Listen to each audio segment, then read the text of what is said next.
Donc je suis Antonin Rodet, welcome inside KU Outdoor.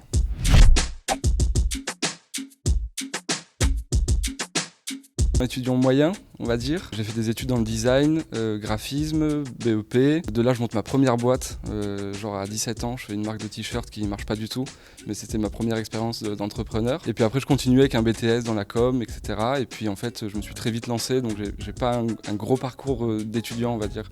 Mais dès la sortie du BTS, j'ai monté ma première SARL.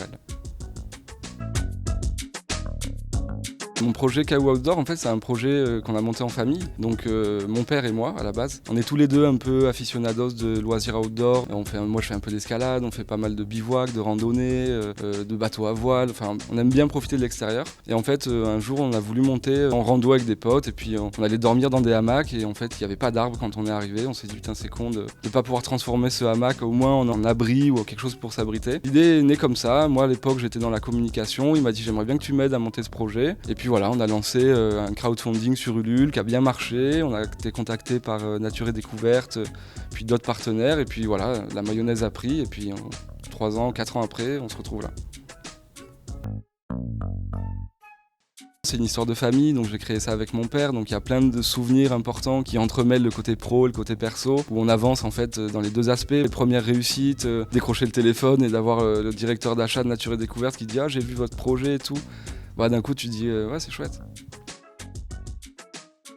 Donc déjà, je peux vous dire que sur 20 minutes de diffusion, il y a à peu près 2 heures de tournage. Le pitch qui dure 3 minutes, donc ça c'est pas cuté pour le coup. Mais après, il y a vraiment 1h30 d'échange hyper technique où les investisseurs posent des questions vraiment pointues. Donc ça, on le voit pas forcément à la télé, on a l'impression qu'ils mettent des sous vraiment sur un coup de poker. Ils creusent quand même bien le sujet. Sinon, c'était une expérience incroyable. Bien sûr, le pitch peut-être le plus important de ma petite carrière et le plus stressant. On a eu une belle visibilité. Puis maintenant, on a 3 associés qui sont rentrés, qui sont vraiment bienveillants, dynamiques, et qui nous accompagne bien, donc on a un très bon souvenir.